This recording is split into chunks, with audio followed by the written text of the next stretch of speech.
Kalau saat ini kamu diberikan dua pilihan, pilih yang mana? Pilih menjadi orang yang selalu menerima atau orang yang selalu memberi? Saya ingin kamu menjawab pertanyaan itu dengan jujur dalam hati. Lalu, dengarkan cerita saya ini. Ada dua anak manusia yang siap dilahirkan ke dunia. Ketika malaikat melihat mereka, malaikat pun bertanya kepada keduanya, "Kalau kalian diberi pilihan menjadi orang yang selalu menerima atau menjadi orang yang selalu memberi, kalian mau pilih menjadi yang mana?" Orang pertama langsung menjawab sambil tertawa. "Ya pasti saya milih untuk selalu menerima dong. Kan enak, hidup santai, gak perlu kerja keras, gak perlu ngapa-ngapain, semua pasti sudah terpenuhi." Tapi orang kedua dengan tenangnya menjawab, "Biarlah saya menjadi orang yang selalu memberi." Mendengar jawaban kedua orang ini, sang malaikat pun berkata, "Baiklah, kalau pilihan ini memang kehendak kalian, maka apa yang kamu minta akan kukabulkan." Dan seketika, mereka berdua lahir ke dunia. Ketika mulai dewasa, terlihat perbedaan antara kedua orang ini. Orang pertama memang selalu menerima tanpa mampu memberi. Ya, dia adalah seorang pengemis yang hidup dari menerima belas kasih orang lain. Sedangkan orang kedua selalu memberi. Akhirnya dia menjadi orang kaya dan berlebih. Nah, sekarang balik lagi ke jawaban kamu. Kira-kira setelah mendengarkan cerita saya tadi, apakah jawaban kamu tetap sama atau berubah? Ya, kita seringkali menyamakan memberi dengan kehilangan. Kita seringkali menyamakan memberi dengan berkurang dan kerugian.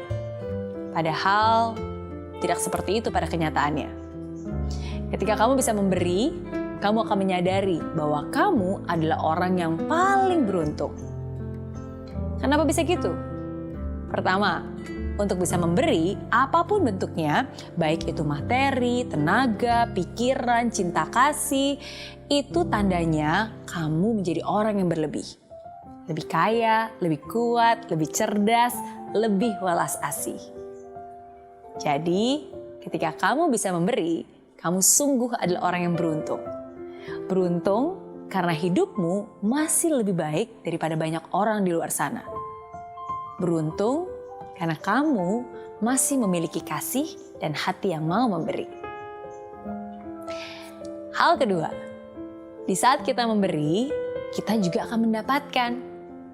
Coba kita buktikan. Coba aja ya, coba kamu berikan senyuman terbaikmu. Apakah kamu akan dipukul atau dimarahi? Nggak mungkin kan? Malah sebaliknya, kamu akan mendapatkan perhatian, kamu akan mendapatkan simpati. Jadi, dalam memberi, tentunya memberi dengan ketulusan ya, hati kita juga akan mendapatkan balasan yang setimpal. Bila bukan di dunia ini, tentunya pahala dari Sang Pencipta, Sang Ilahi. Tapi Miss Mary, saya sendiri masih merasa kurang. Tapi saya juga ingin bisa memberi. Terus gimana dong? Bisa nggak sih berkekurangan tapi juga memberi? Well, memberi itu bukan tentang seberapa banyak yang kamu beri, tapi seberapa besar kerelaan kamu untuk melakukannya. Kamu tidak akan menjadi kekurangan ketika memberi, tapi justru ketika kamu bisa memberi di saat kekurangan, itu yang luar biasa. Ada begitu banyak berkat yang bisa kamu nikmati dalam hidup ini.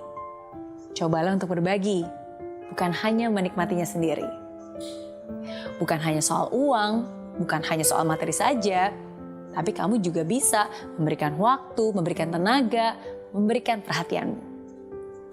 Kamu juga gak akan pernah tahu seberapa besar arti pemberianmu bagi orang lain. Sesuatu yang mungkin tampak kecil banget bagi kamu, bisa menjadi sesuatu yang luar biasa bagi orang lain. Jadi ingat ya, memberi tidak hanya bicara soal kemampuan, tapi kemauan. Memberi bukanlah untuk dilihat dan mendapat pengakuan dari orang lain, tapi ketulusan untuk memberikan yang terbaik untuk orang lain.